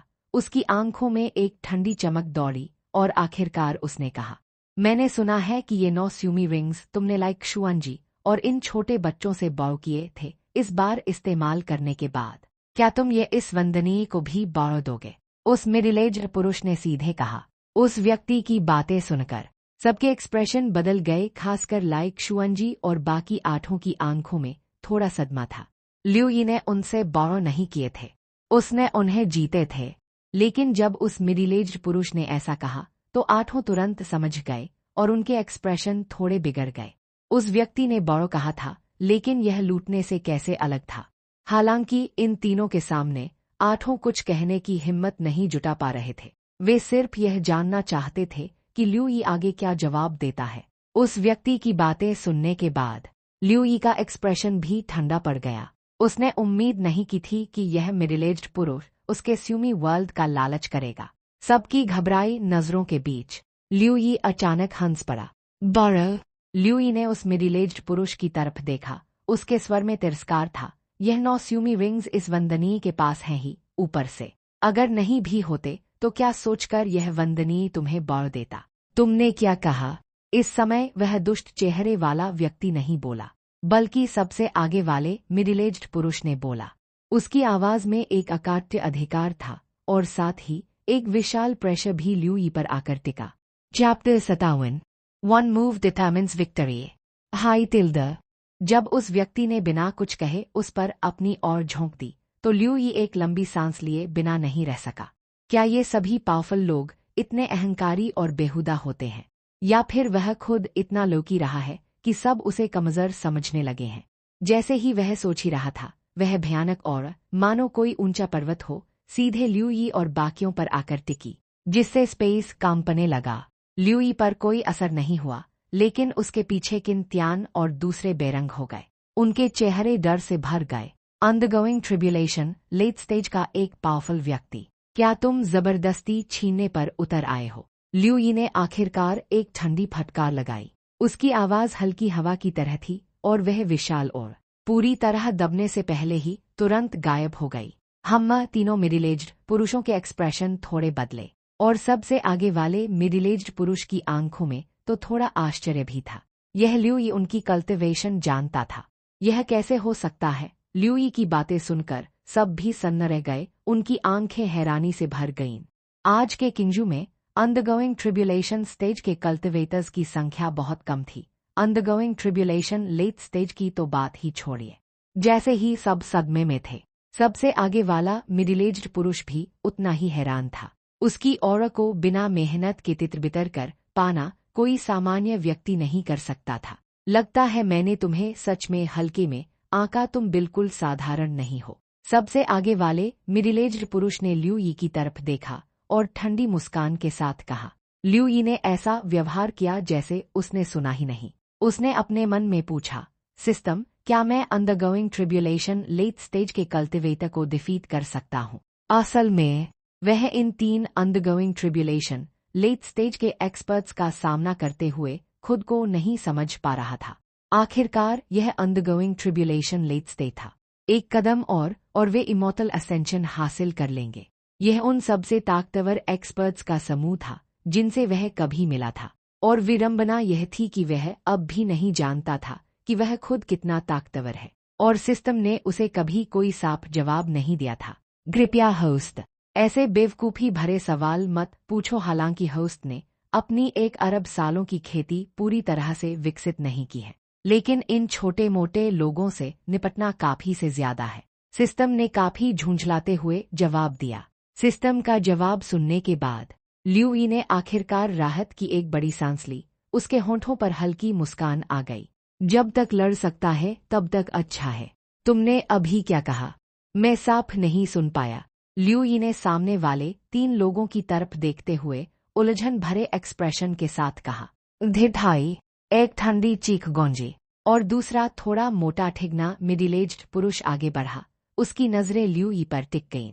उनमें एक ठंडी चमक दौड़ गई। बकवास बंद करो। क्या तुम्हें सिर्फ मेरा स्यूमी रिंग नहीं चाहिए और फिर स्यूमी वर्ल्ड पर कब्जा नहीं करना? ल्यूई ने एक ठंडी हंसी के साथ वापसी की। अब उनके साथ और समय बर्बाद नहीं करना चाहता था। चूंकि तुम इतने बेहुदा हो तो फिर, ल्यूई ने कहा। रुका। उसके होंठों पर हल्की मुस्कान थी। जैसे ही सबने आंखें फेंक कर देखा, उसने आखिरकार कहा, लड़ो। ल्यूई की इस अहंकारी आवाज को सुनकर सबके दिल बैठ गए, खासकर ल्यूई के पीछे किन त्यान और दूसरों के चेहरे घबराए और चिंतित दिख रहे थे। सबने अविश्वास से ल्यूई की तरफ देखा। ये तीनों अंडरगोइंग ट्रिब्यूलेशन लेट स्टेज में थे। न सिर्फ भीड़, बल्कि 8 महान सेक्ट के ग्रैंड एल्डर्स और यहाँ तक कि सामने वाले 3 मिडिल एज्ड पुरुषों के एक्सप्रेशन भी अब सदमे में थे। क्या यह बच्चा मौत से नहीं डरता?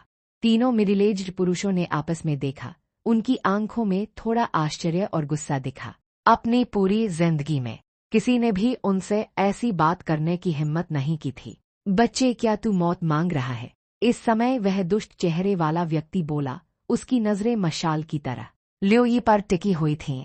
कौन मरता है यह तय नहीं है, ल्यूई ने हल्की मुस्कान के साथ कहा। धीरे धीरे अपना दाहिना हाथ उठाया।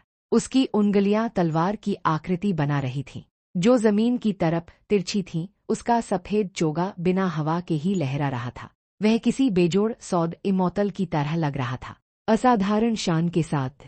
जिस किसी ने भी उसे देखा, वह मंत्रमुग्ध हुए बिना नहीं रह सका।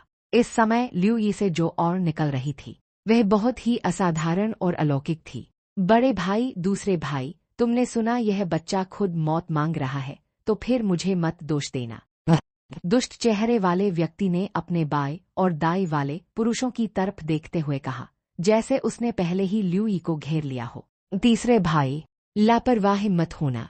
सबसे आगे वाले मिडिल एज्ड पुरुष ने उसे याद दिलाए बिना नहीं रह सका, लेकिन उसने ल्यू यी से लड़ने से नहीं रोका। चिंता मत करो, दुष्ट चेहरे वाले व्यक्ति ने ठंडी मुस्कान के साथ कहा, बिल्कुल भी चिंतित नहीं था। इजेक्ट मास्टर, ल्यू यी के पीछे खड़ा किंतियान इस समय खुद को रोक नहीं पाया और बोला। उसके स्वर में चिंता थी। तुम सब पीछे हटो, यह इस प्रभु को कोई खतरा नहीं पहुंचा सकता। ल्यू यी ने किंतियान और दूसरों से भी कहा।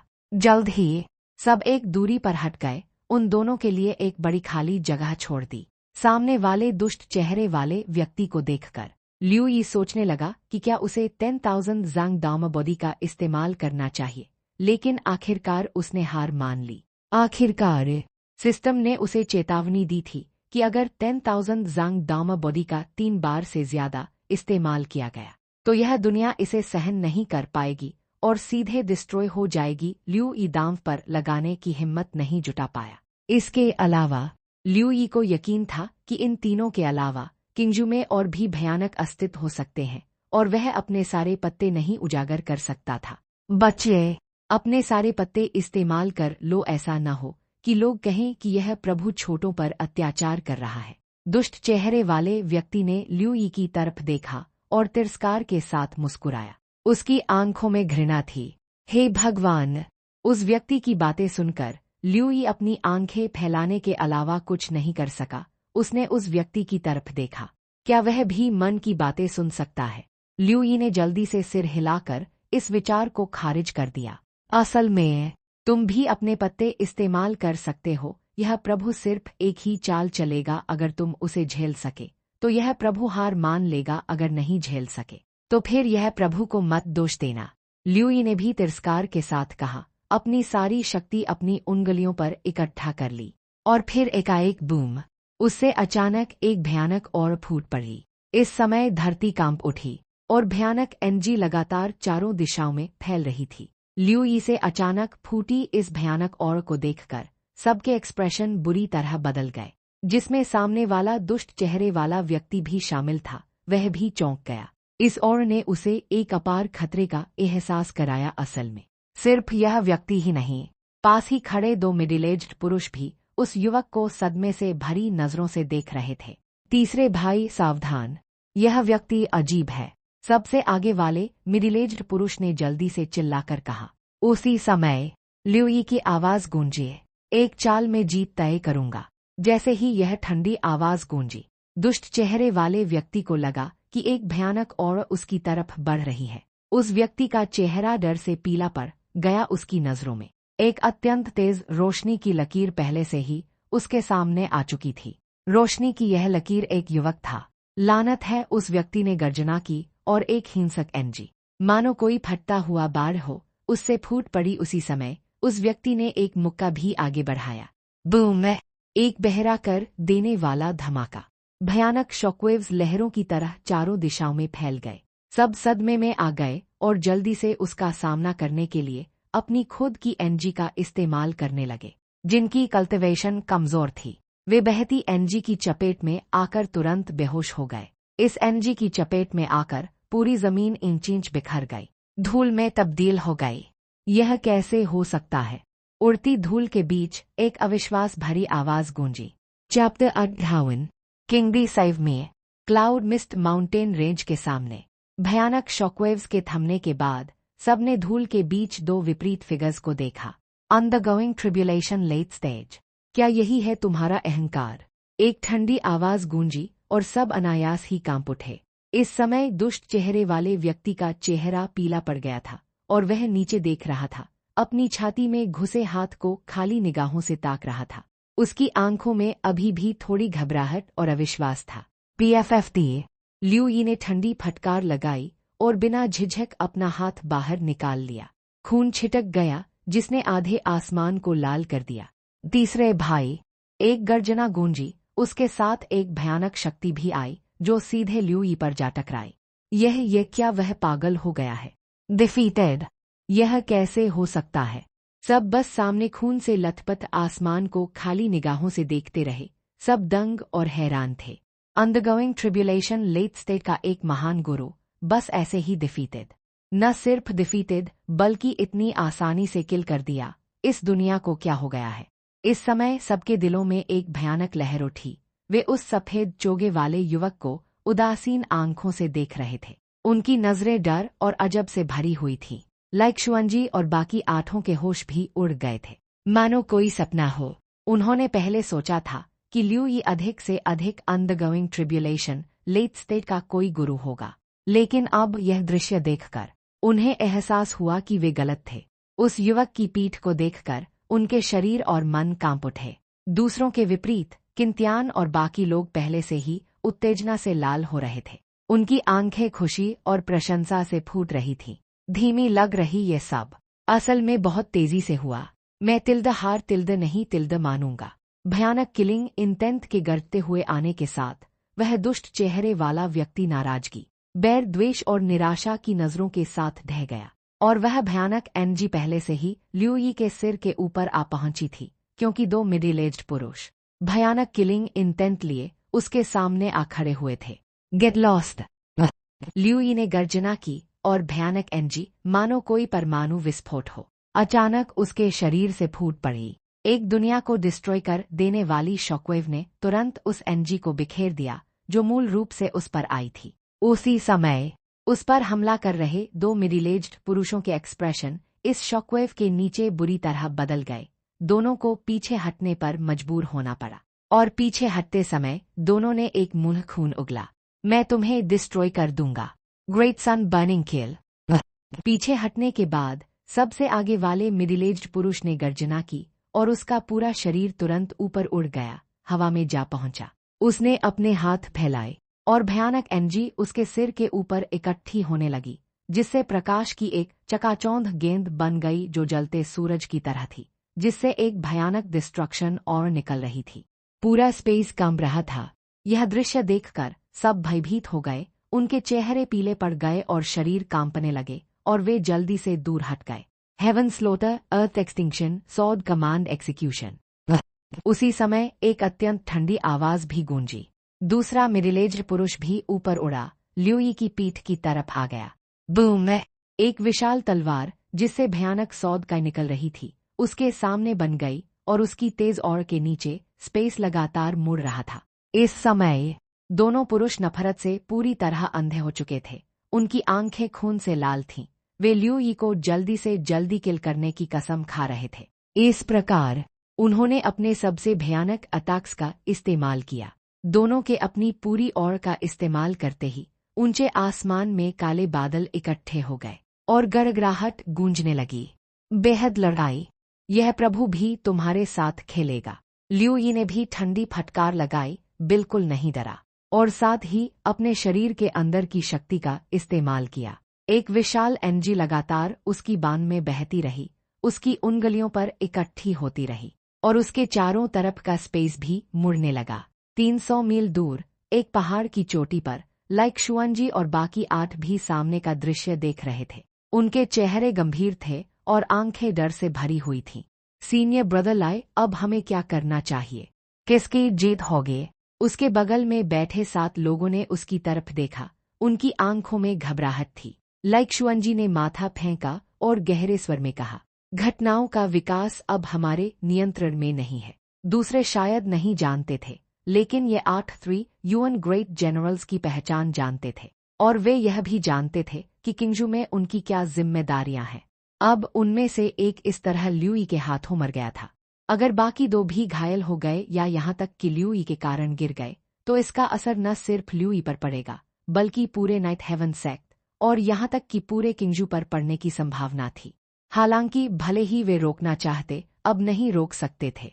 तीनों में किलिंग इंटेंट पैदा हो चुकी थी। ऐसी स्थिति में वापसी असंभव थी।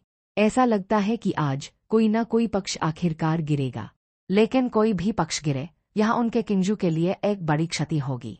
तुम कहते हो, क्या वह व्यक्ति उनके द्वारा पैदा किए गए इस हंगामे को महसूस करेगा। भले ही हम इसे रोकने में असमर्थ हैं, लेकिन वह व्यक्ति बिल्कुल रोक सकता है। इसके अलावा ये 3 यूएन जनरल्स एक समय उसी व्यक्ति के अधीनस्थ थे। इस समय एक और युवक खुद को रोक नहीं पाया और बोला। लाइक्शुआनजी और बाकियों के एक्सप्रेशन यह सुनकर तन गए और उनकी आंखों में अनायास ही अजब और प्रशंसा दिखने लगी।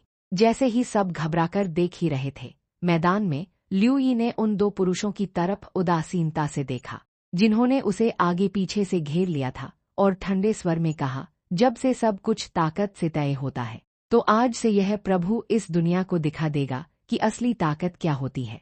ल्यू यी के समाप्त करने के बाद उसने अपना हाथ लहराया और एक अदृश्य एनर्जी ने स्पेस टेलीपोर्टेशन गेट को घेर लिया और उसकी रक्षा की। ये सब करने के बाद वह खुद आसमान की तरफ उड़ा, हवा में पहुंच गया और ऊपर खड़ा हो गया।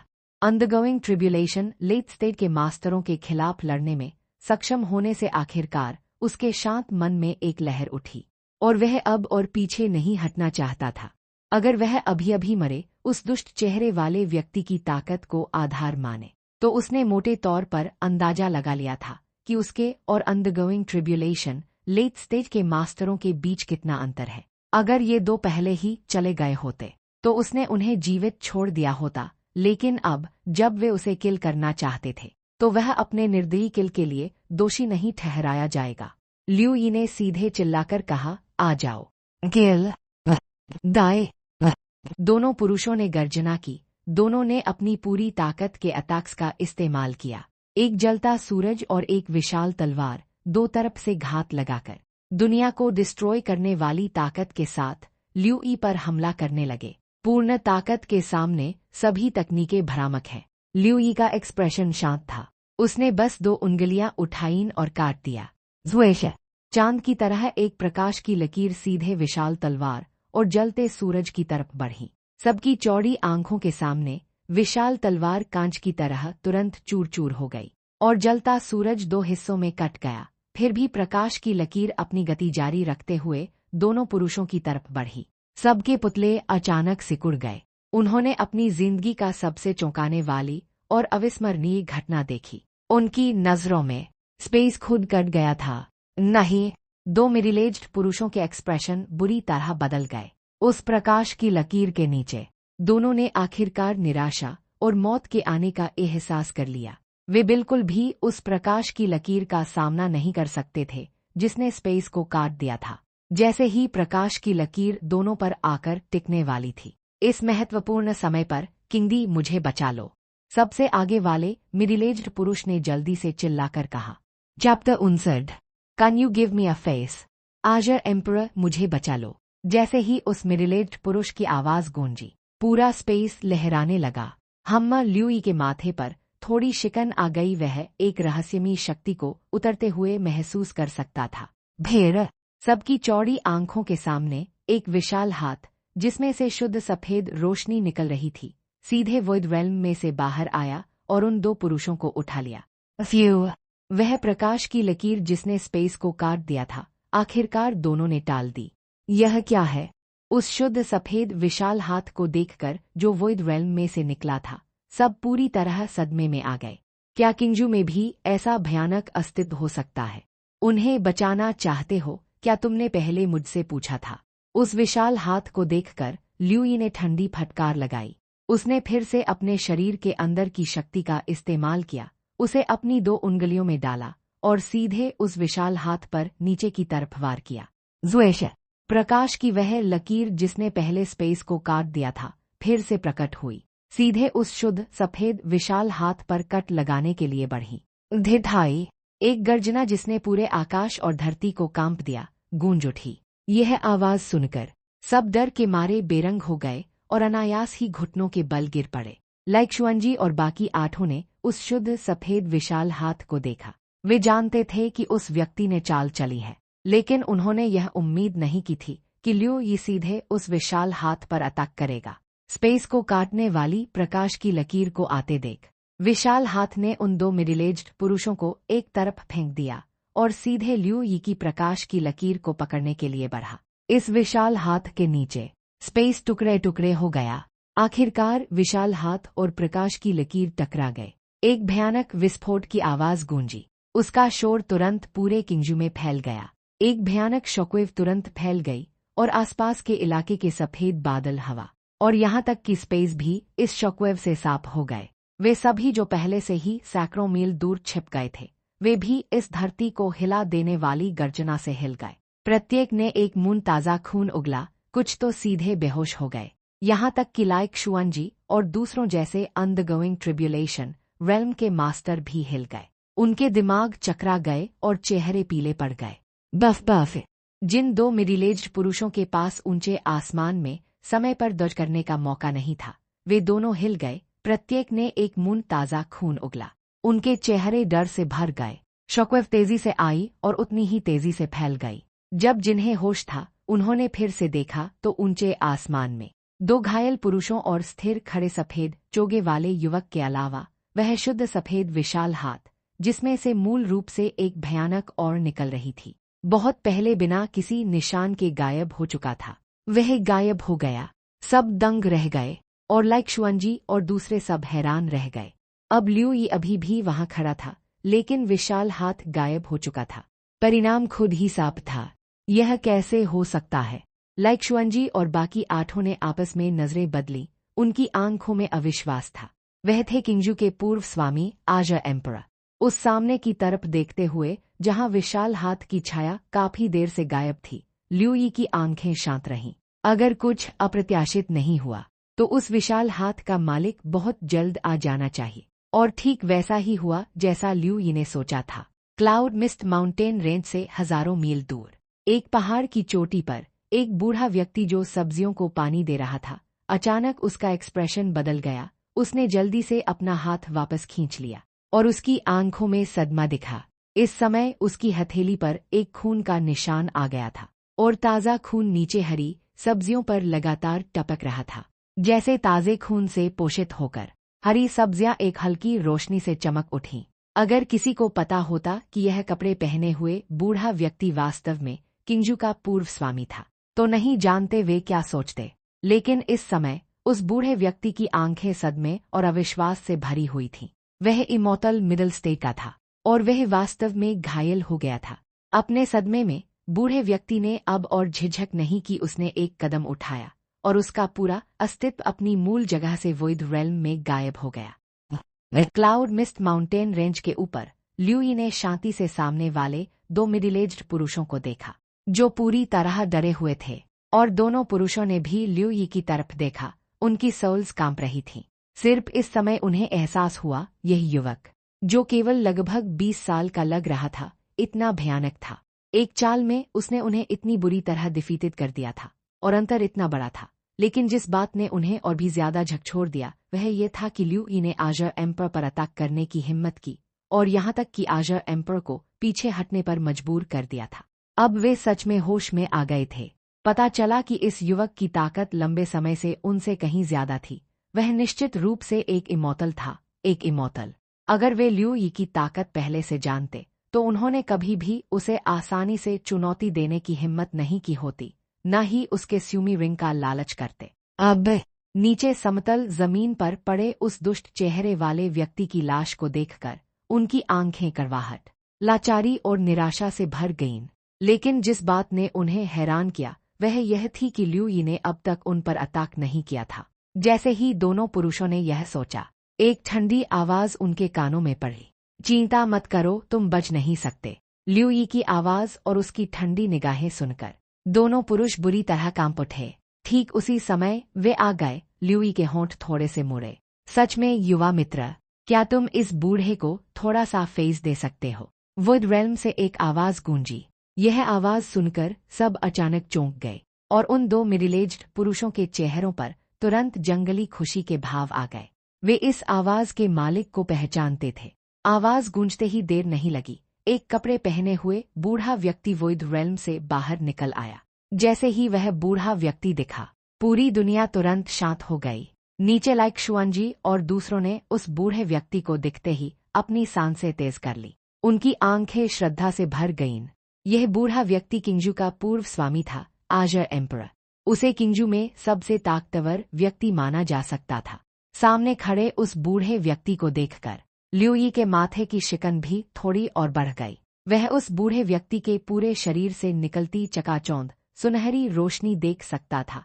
केवल वे लोग जिन्हें आकाश और धरती का अनुग्रह प्राप्त होता है, जो आकाश और धरती के लक को इकट्ठा करते हैं, ऐसी सुनहरी रोशनी का निर्माण कर सकते हैं। यह सुनहरी रोशनी ज़ाइवो चैन और दूसरों की तुलना में कहीं ज्यादा मजबूत थी। इसके अलावा जैसे ही लिऊ यी ने उस बूढ़े व्यक्ति को देखा, उसने तुरंत उस बूढ़े व्यक्ति की पहचान और रेल्म को पहचान लिया। किंगजू के स्वामी जनरल जियांग यू। भविष्य की पीढ़ियों में उन्हें आजर एम्पर भी कहकर सम्मान दिया जाता था। उनकी वर्तमान cultivation immortal middle stage realm तक पहुंच चुकी थी। तुम्हें फेस दूं? ल्यूनी थैंदी हैंसी माथ यू का है, अस्कप्ट पेन ह्यू बड आदमी का तरफ देख का बीएड बाइसी का है। जब वो 3 मजिकिल कॉर्नर और मेयर स्यूमी वर्ल्ड सीएचीन ना चाहते, तब तम कब आ रहे ओ मज फेस दिए। लिऊ यी का बातीन संका जनरल जियांग यू की मात का शिकन थोड़ी और बाद गई। नीचलाई क्षुअंजी और दूसरों नी बाय अपनी सांसीन रोक लाए, अंकाय आंखन सादमी सी फैल गएन। ये द किंगजू की स्वामी लिऊ यी नी अंसी इस बात कान का हिम्मत काय। हा बैक कह तम जानत हो वो कौन है। तम किंगजू की स्वामी सी इस बात कान का हिम्मत केज का सख्त हो। जनरल जियांग यू नी कुछ ना है कहा, लेकिन अस्क पीछवाल बारी बारकम माइदोजेज पुरुष जोर से हंस पड़ा। उस पुरुष की हंसी सुनकर लिऊ यी के होंठ थोड़े से मुड़े और एक ठंडी मुस्कान दिखाई दी। इससे पहले कि कोई कुछ समझ पाता, लिऊ यी का शरीर अपनी मूल जगह से गायब हो गया। जनरल जियांग यू की आंखों में आश्चर्य की एक किरण दौड़ी, लेकिन वह हिला नहीं। क्या? उस पुरुष की हंसी अचानक रुक गई। उसने चौड़ी आंखों से देखा, खाली निगाहों से अपनी छाती पर लगी 2 उंगलियों को ताक रहा था। तुम बहुत बोलते हो दाए। ठंडी आवाज उस पुरुष के कानों में पड़ी और बाद वाले को प्रतिक्रिया करने का भी समय नहीं मिला। पफ एक तेज काय सौद काय की तरह तुरंत लिऊ यी की उंगलियों से फूटी और तुरंत उस पुरुष के दिल को चीरती हुई निकल गई। जब द साद है जस्ट लेफ्ट लाइक दैट। दम। जिस मिडिल एज्ड पुरुष का दिल चीरा गया था, उसने अपने सामने वाले युवक की तरफ पूरी तरह डरावनी नजरों से देखा। उसकी आंखें खाली थीं और चेहरा जम गया था। इस समय भी वह यकीन नहीं कर पा रहा था कि वह लिऊ यी के हाथों बस ऐसे ही मारा गया था। असल में जिस समय लिऊ यी की काय उस पुरुष के दिल में घुसी, उसका पूरा दिल उस काय से चूर चूर हो गया। हालांकि उसकी आंखें इस समय भी खुली हुई थीं, लेकिन उसकी सारी जीवन शक्ति उसी पल बिखर गई थी। बड़े भाई। अपने बड़े भाई को अपनी आंखों के सामने मारा देखकर उस थोड़े मोटे ठिगने मिडिल एज्ड पुरुष का चेहरा अचानक बुरी तरह बदल गया। लिऊ यी, मैं तुम्हें किल कर दूंगा। उस पुरुष ने गर्जना की। उसकी आंखों से भयानक किलिंग इंटेंट फूट पड़ी। एक लंबी तलवार पहले से ही उसके हाथ में थी और वह सीधा लिऊ यी पर झपटा। एक लंबी तलवार जिससे भयानक सौद का निकल रही थी, सीधे लिऊ यी पर वार करने लगी। मैं। लिऊ यी ने माथा फेंका। उसकी आंखों में आश्चर्य की एक किरण दौड़। वह उस लंबी तलवार से हैरान नहीं था जो उस पर वार कर रही थी। उस तलवार ने उसे जरा भी डर नहीं पहुंचाया। उसका आश्चर्य इसलिए था क्योंकि वह कपड़े पहने हुए बूढ़ा व्यक्ति अभी भी हिला नहीं था। क्या वह मुझे रोकने का इरादा नहीं रखता, या फिर वह मेरे चाल चलने का इंतजार कर रहा है ताकि वह पीछे से अटैक कर सके? लिऊ यी ने जल्दी सी सोचा, लेकिन उस आदमी का लंबा तालवो जिसमें डिस्ट्रक्शन का और था पेल सी हाई अस्क सामने आ चुकी था। मैं देखना चाहता हूँ कि तुम क्या करना चाहते हो। लिऊ यी ने अपने मन में ठंडी हंसी मात ह्यू कहा। बूढ़े व्यक्ति को चुपके से देखते हुए उसने सीधे अपना दाहिना हाथ बढ़ाया, 2 उंगलियां उठाईं आती हुई तलवार की तरफ और हल्के से उसे दबोच लिया। मौत मांग रहा है। लिऊ यी को अपनी नंगी हथेलियों से उसकी लंबी तलवार को पकड़ते देख उस पुरुष ने गर्जना की। जोर से अपने हाथ में और ताकत लगाई और सौदकाई की लकीरें फूट पड़ी। चकाचौंध तलवार की रोशनी बिजली की तरह पहले से ही लिऊ यी की छाती तक पहुंच गई थी, उसकी छाती में घुसने वाली थी। क्लैंग। एक सांप और सुरीली तलवार की झनकार गूंजी। तलवार की झनकार के साथ एक भयानक विस्फोट की आवाज भी गूंजी। नीचे सभी लोग जो बारीकी से सब कुछ देख रहे थे, उन्होंने गौर से देखा। थोड़ी ही देर में उन्होंने एक ऐसा दृश्य देखा जिसने एक बार फिर उनकी कल्पना को पलट कर रख दिया।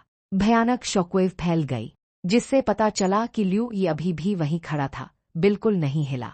लंबी तलवार उसकी छाती से 3 इंच दूर रुक गई थी। उसकी नोक ल्यू यी की तर्जनी और मध्यमा उंगलियों के बीच मजबूती से दबी हुई थी। यह कैसे हो सकता है? तुम? उस मिडिल एज्ड पुरुष ने अपने सामने वाले युवक की तरफ डरावने एक्सप्रेशन के साथ देखा। इस समय उसकी लंबी तलवार ऐसी लग रही थी जैसे किसी भयानक शक्ति ने उसे जकड़ लिया हो। चाहे वह कितनी भी ताकत लगा ले, तलवार एक अंश भी नहीं हिल रही थी। उसकी ताकत अचानक इतनी ज्यादा कैसे बढ़ गई? वह पुरुष अत्यधिक सदमे में था। उसे पहले उससे लड़ते समय ऐसी लाचारी महसूस नहीं हुई थी। क्या यह हो सकता है कि उसने अभी अभी उनसे लड़ते समय अपनी पूरी ताकत भी इस्तेमाल नहीं की थी? जैसे ही उसने यह सोचा, उस मिडिल एज्ड पुरुष के दिल में डर और निराशा की एक भावना पैदा हो गई। नीचे सभी लोग भी इस समय दंग थे।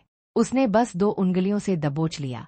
अंडरगोइंग ट्रिब्यूलेशन लेट स्टेज के एक एक्सपर्ट का पूरी ताकत से किया गया अटैक।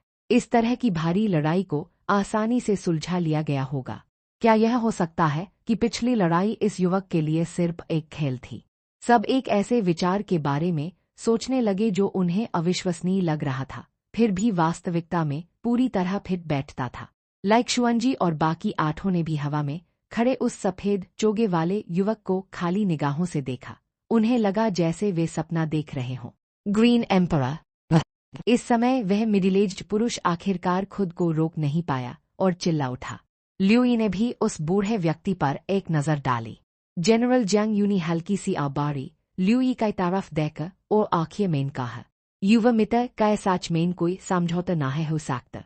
जो किलकाता है यूस किलका दिया जाता है। ल्यू यी ने ठंड स्वर में कहा, उसकी आवाज में ठंडक और दृढ़ता था। लेकिन अब एक अंडरगोइंग ट्रिब्यूलेशन रेल्म की एक्सपर्ट को कहना हमें ग्रीन प्रोविंस की लिए एक बड़ी केशाती है। जनरल जंग यू एक और आबे बीना ना है वैसा का। इससे मुझे क्या तुम उनकी तरफ से चाल चलना चाहते हो? ल्यू यी ने माथा फेंका, अस्क कैप्टन ह्यू बड़ा आदमी पर दृष्टि तादी। सब कुछ कामा और प्रतिफल है, ठीक है। जनरल जंग यू ने आबारी असमाइदोजेज पुरुष पर एक नजर डाली और हल्का सा हिल गए। फिर उसने और कुछ नहीं कहा। उसने एक कदम उठाया और उसका पूरा अस्तित्व सबकी नजरों से गायब हो गया। यह वह बस चला गया।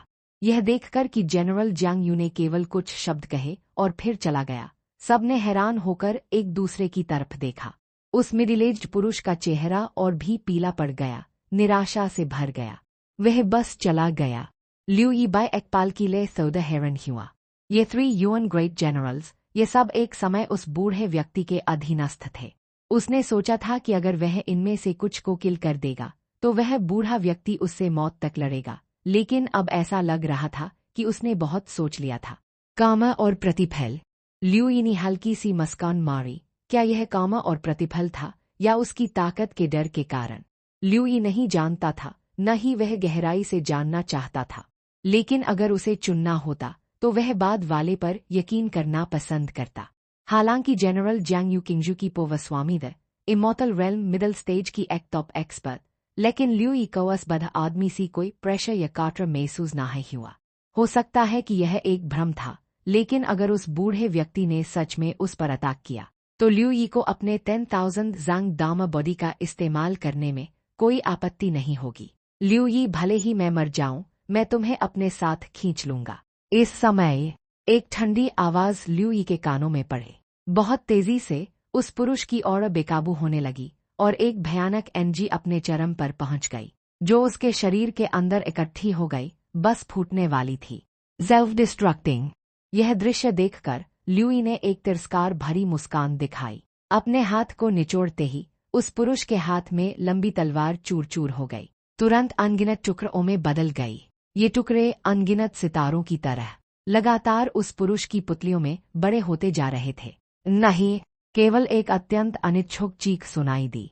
उस पुरुष के पास अपने शरीर के अंदर की एनर्जी को फूटने का भी समय नहीं था कि उसके ऊपर अनगिनत खूनी छेद दिखने लगे। सबकी डरावनी नजरों के नीचे वह पुरुष खून के कोहरे में बदल गया और बिखर गया, जिसने आसमान के एक बड़े हिस्से को लाल रंग से रंग दिया।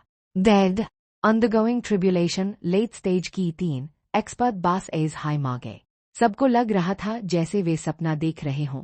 वे आसमान में उस सफेद कपड़ों वाली फिगर को खाली निगाहों से देख रहे थे। उनकी आंखों में एक अपार डर था। अथाह अत्यंत भयानक। कोई केवल उसकी तरफ देख सकता था, उसे चुनौती नहीं दे सकता था। जैसे ही सब कांप रहे थे, सोच रहे थे कि ल्यू यी को कैसे खुश किया जाए। ल्यू यी इस समय चुपके से पूछ रहा था, सिस्टम, क्या मैं उस इमॉर्टल मिडल स्टेज को अभी अभी डिफीट कर सकता था? डिफीट कर सकते थे, सिस्टम ने बहुत विश्वास के साथ जवाब दिया। तो फिर मैं कितना ताकतवर हूँ और मेरा रेल्म किस स्तर पर पहुंच गया है? तुम इतने लंबे क्यों हो? तुम बताओगे या नहीं? अगर नहीं बताओगे तो मैं तुमसे हर दिन पूछूंगा, ल्यूई ने कहा। कोई रेल्म नहीं, लेकिन होस्ट की वर्तमान अल्प क्षमताओं और विकसित डिवाइन एबिलिटीज को देखते हुए यह पहले से थोड़ी ज्यादा है। सिस्टम ने लाचा होकर आखिर मेन जवाब दिए।